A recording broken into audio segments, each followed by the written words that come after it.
Hi there, thanks for joining me today. If you're new here, welcome. My name's Catherine, and I make cool journals out of old books. This is the one I'm working on right now. I have the camera far back today because I'm going to be working with a bigger book, and I just thought you might enjoy seeing it. But before we start getting into miscellaneous works, I have some miscellaneous little things to show you. I was able to go out thrifting Thursday. I didn't find much. But you know what? I share what I find. So I found a little book, The Ben Greet Shakespeare for Young Readers and Amateur Players, Comedy of Errors. It's from 1912. Isn't that pretty? I'll find somehow to use that. Greet or Greer? No, Greet. Okay.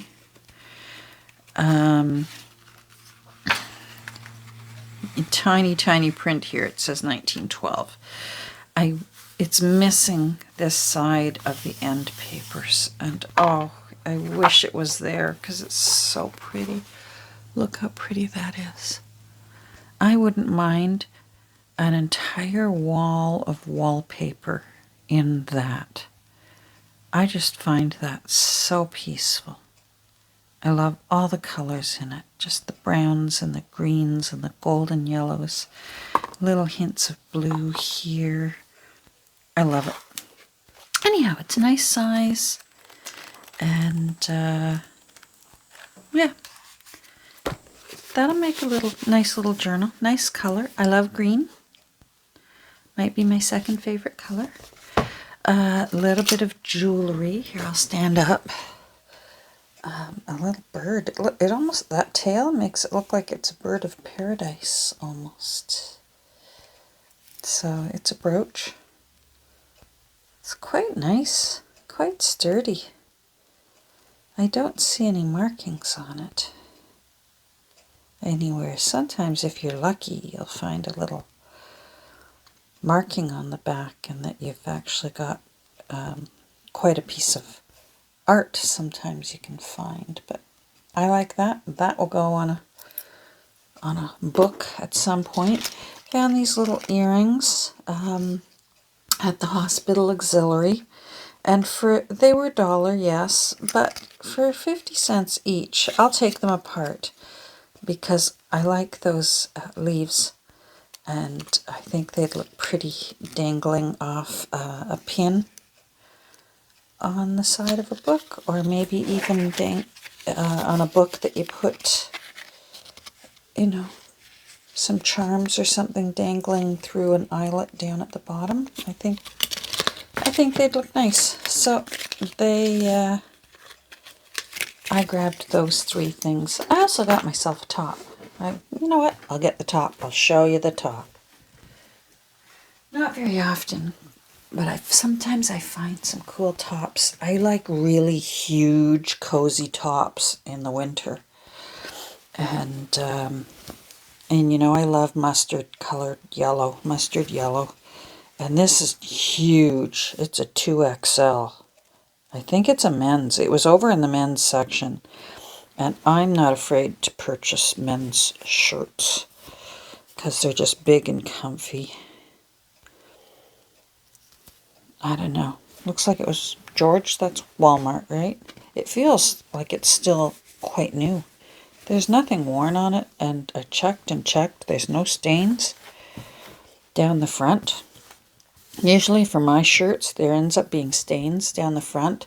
Thank goodness I like wearing big necklaces. It helps to camouflage how much slopping I do.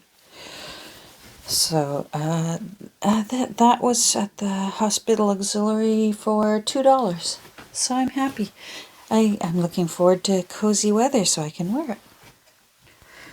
Now, tiny little bit of work on miscellaneous works today. So I got her, I'm going to sit back down again. I was standing up. I got her text blocks sewn together and put in, oh, I love a beautiful little book bum, I call them.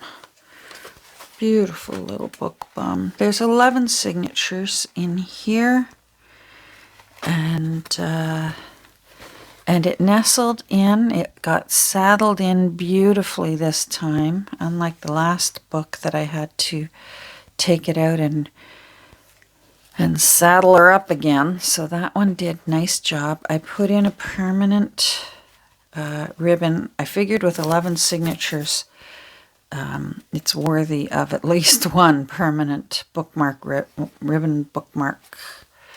And then I did something I love doing. It's that cotton kind of wide machine done lace. And I will cut it jaggedy, and then I will usually use my awl, and I'll just pull at it and make it all raggedy looking. And I just love how that looks, especially for a book like Miscellaneous Works. That this is from 1880, so she needed, she needed some lace, but it needed to be worn out old lace. So I'm really happy with how that turned out.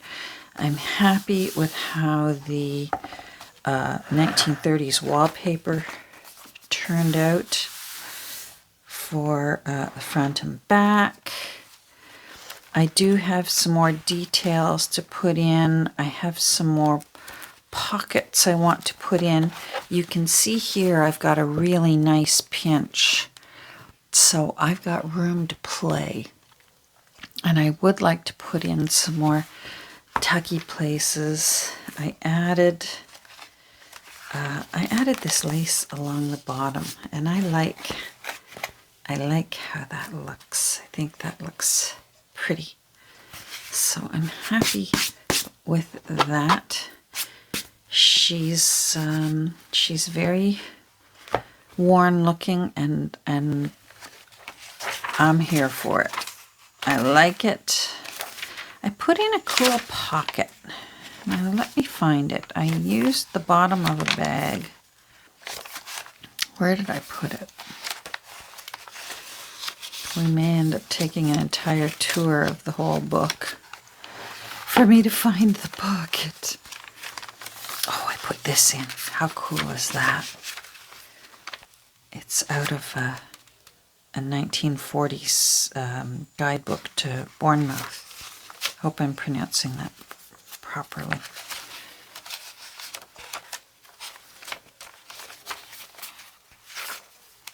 Oh, one of Nancy's avocado lacy yumminess. I've already glued it shut. That's sewn. Uh-oh. Boy, have I ever glued it shut. All right, let's fix this right now while we're here.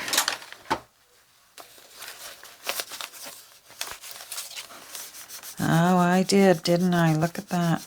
Oh, my goodness, Catherine.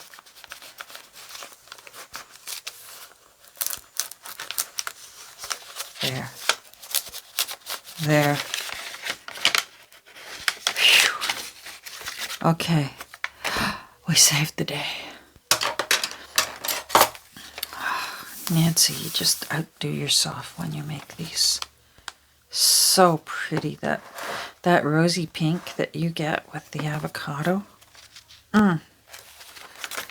Honestly, where is... Oh, there it is.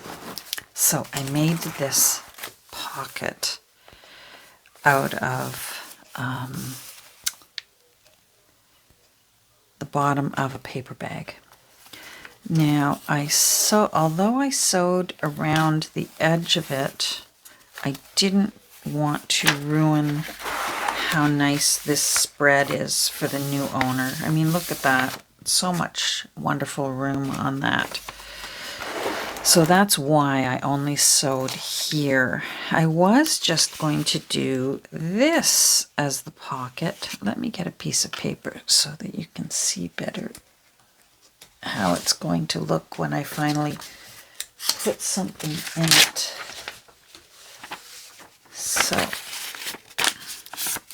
So there's the first pocket, and I purposefully inked it and wrinkled it and made it look fun. And this was in my goodie box from Nancy from when we went to see Frida. So I love that with the mover's tape here. That was from Happy Mail. And then it is also a pocket back there. So it's a double pocket. And then all these folds and that are from how I had to sort of take it apart to make these pockets. It was a sandwich lunch bag, or, you know, a brown paper lunch bag. So I'm really happy with how that turned out. And then I guess, you know what, got Chautauqua put in. I backed Chautauqua. I was going to just leave it as is, but I decided that I wanted to just give her a little bit of fortification. So I only backed her with a very thin paper, just to give her a little bit of oomph. Put in a vintage little thank you card. Isn't that a pretty one? Yeah, I'm really I'm taking my time, as you can tell, and just thoroughly enjoying embellishing this book. I want to put something here. I want to do a collage here and cover up how plain this is. So I'm going to be doing that, not today. Today I have some fussy cutting to do because I can't have this just blank. So I think I found what I want in this big book. These books are quite common, and they're not rare, and they're wonderful. So if you ever spot one for a great price on eBay or Etsy, snap one up, because it'll last you for years. You'll take pages here and there out of it. There's just so many things besides just the paper to use. There is beautiful etchings and illustrations, and from what I gather, not an expert, but the Girls' Own paper were like little newsletters that went out individually, because there looks like they were monthly. But then it looks like at the end of the year, if you wanted to, I suppose those who had the money could purchase a bound edition that had all of that year's newsletters for the entire year. And this one is from 1889.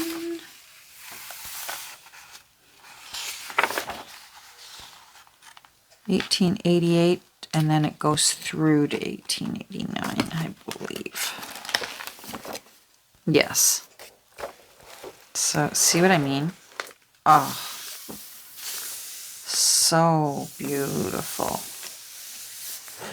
I should be sticking her in more things, because she's at the beginning of every little newsletter that went out. And you'll see here, sometimes when I'm looking for a specific sort of a theme to an illustration, and I'm searching for an illustration, sometimes I'll stick tags in so that I can go back and find them later if I decide, hold on, I want that one picture.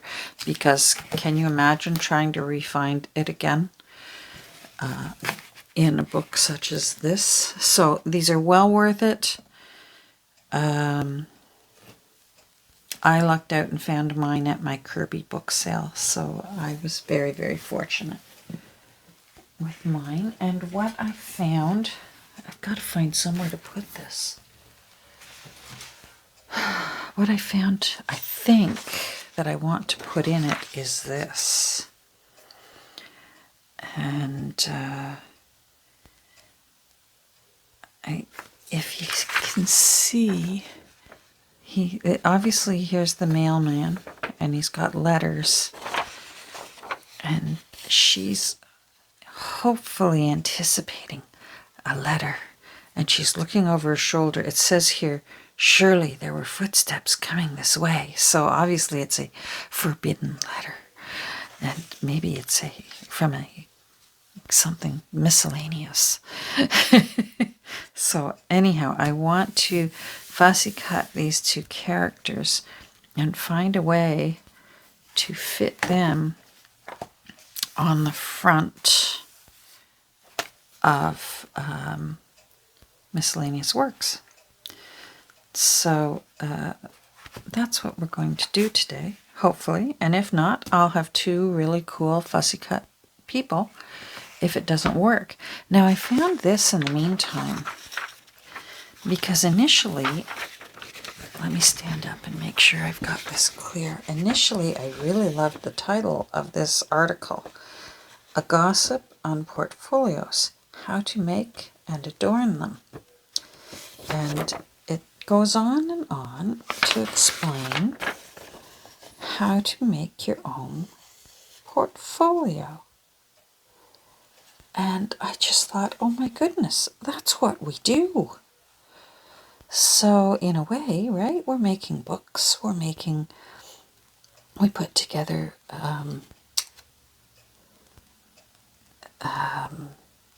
books and portfolios and notebooks and traveler's books, and I just loved this. So first of all, I want to read through it, and then I thought I'm going to find a way to include this somehow, because this is rather miscellaneous. So I'm not sure whether this will be cracky paper or not, and that worries me.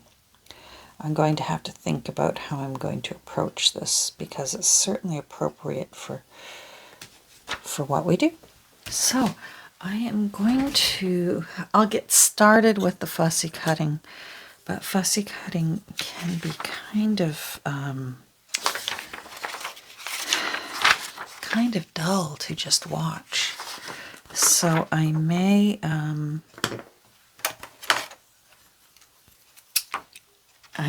get started. I might pause and speed it up. I know, don't be sad. Please don't be sad. This is going to look really cool when I'm done.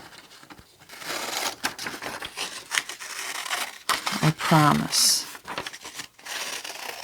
So I take off all that extraneous paper because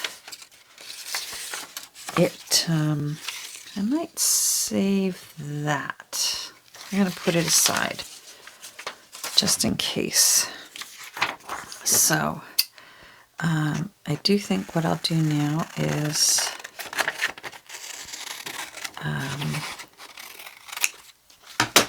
I'm going to fussy cut these, and I'm going to fast forward, and then we will work together and figure out how we're going to put them on the front page. And let me preface this by saying I probably should have done this before I sewed my text block together, but oh well, we're flexible, right? Okay, let's do some fussy cutting.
Okay, so we got them done.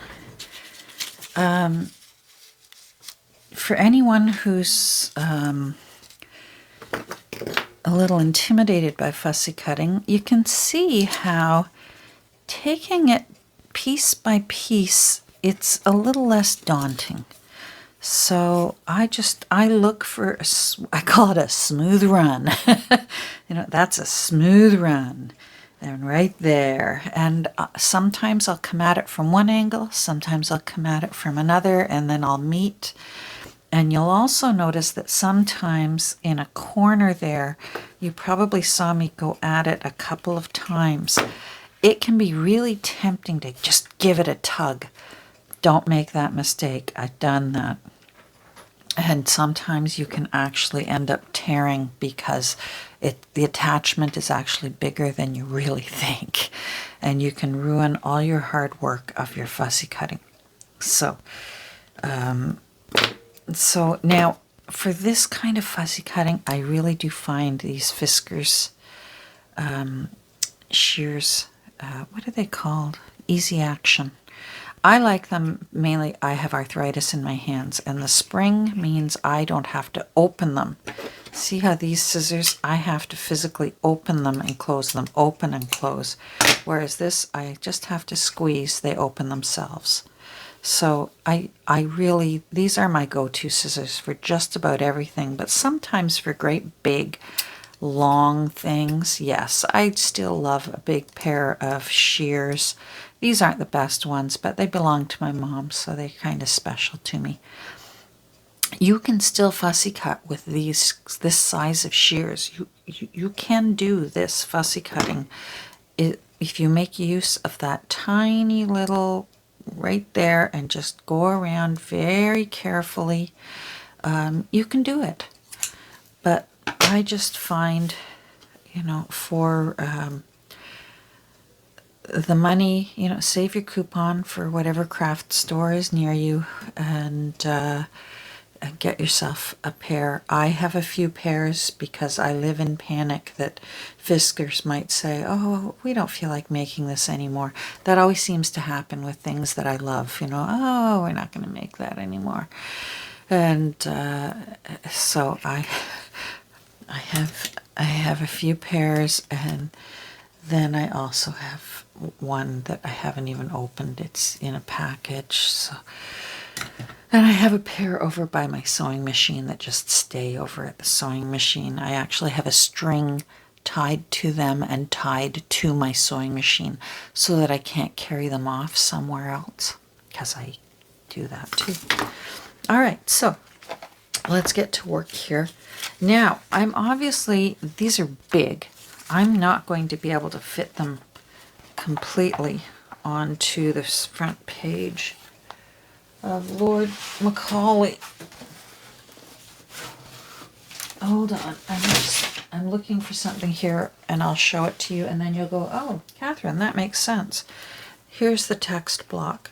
And it still comes in useful because think about it, if you haven't used any of the pages out of it, which this text block, there was no fun illustrations in it, there was no fun titles, chapter headings, so it really isn't going to get used much except for shredding for packing journals. But it comes in handy for when you are drying your spine. When you've redone your spine and you're drying it, stick your text block back inside it. When I was pushing this down and making sure that the end papers were nice and smooth and well applied to the cover, I put my text block under it because it's already the correct height. So there we go. So I'm thinking the only thing that's important to me is that date right there. Let me make sure you can see it. Yes, you can. So where it says 1880 there, that's what's important to me, is that that's still visible. This, not so important because there were several first pages, or title pages, I guess, and I've used them in the book elsewhere. So I'm not too worried. It looks like I could fit her. And I like how she's also looking over her shoulder. And maybe she's also gazing at this grand array of really cool tabs, just like the lady with the ermine is.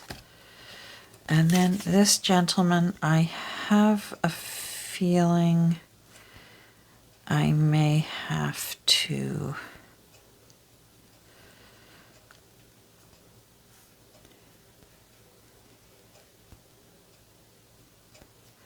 I think if I put all of him in,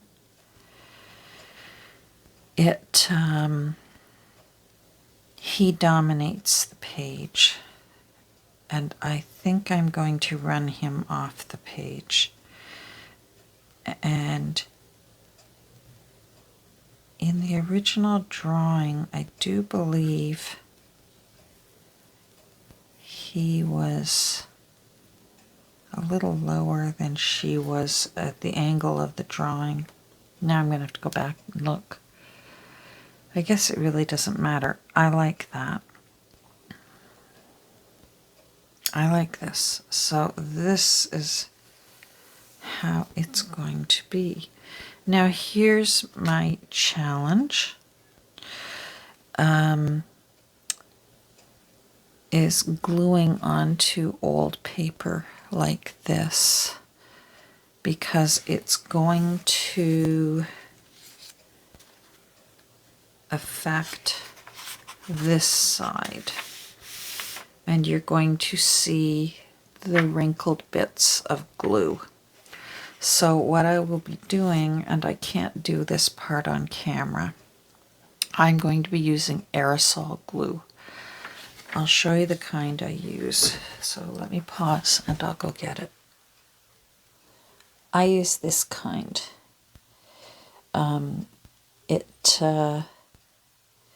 It says it's temporary or permanent. Apparently, if you can lay it down within 15 seconds of spraying, it will be permanent. But if you spray, wait longer than 15 seconds and then lay it down, it's temporary, and you can lift and replace it. So, and I've never wanted it to be temporary, although I do find sometimes it will lift a little bit. So I'm going to tell you what I do, and then I'm unfortunately going to go do it off camera. But what I will do is I have a glue box, and I keep it over in the next room where I can open the windows wide. And so it's a great big cardboard box. That way I can spray inside, and it contains any extra spray, and I don't end up with glue all over, carpeting and walls and what have you. So I will be putting Lady Trevelyan right there, and I will be putting the mailman here. I'm going to run him off the page. So I will be spraying them. I'm going to lay them down quickly so that hopefully it's permanent. But what I will do is after they dry, I go through with my tweezers, or even something sharp, as long as I'm careful, like this, and I'll lift up anything that looks like it might catch, and I will sneak under with a bit of art glitter glue to hold down those little ones that are tempting, that will be tempted to try and lift. And I find that they will mostly hold the rest of it down safely in place. Now, if I find that after I'm done that I don't like how the glue shows through here, then I'll try and do it together on camera, and we can glue over this. That's the beauty of a junk journal. We'll junk it up some more. We'll cover up the glue if we don't like how it looks. And all it will do is help fortify this paper even more. So it would serve a double purpose. So that is the plan. And she's going to go there. He's going to go there. I will follow up either later today or tomorrow with photos. And I'm tempted to put something up here. I'm going to look through the book and see if I can find maybe a branch of a tree or something. It feels like it needs something right there. But I'm liking the black and white. You might notice this. This is my messy version of what Corey Dahman did. I was watching Corey Dahman's latest video, and she has a strip of the Velcro part, fluffy part of Velcro adhesive on her art glitter glue so that she can put her pin in it and knows where her pin is while she's working with her art glitter glue. And then she can stick it back in there. I put a ribbon on mine so that even if I do throw it on my desk somewhere, it's a little easier to find. And it's easier for me to manipulate with my stubby fingers. So that's my messy version of what Corey Dahman did so nice and neatly. But it works, and I'm happy about it. And I may do it to this one too. I might put some around the side of this one too. So thanks for joining me today, and I hope you enjoyed hearing at least about my plans. And if you don't understand any of my instructions about how I'm going to glue this down, ask away down below, and I'll do my best to explain a little clearer in writing, well, in typing, I guess. And if you're still here by the end, I hope you'll take a second and just click on like and maybe even say hi down in the comments. And it helps pay for my glue. Thanks for joining me. We'll talk soon. Bye.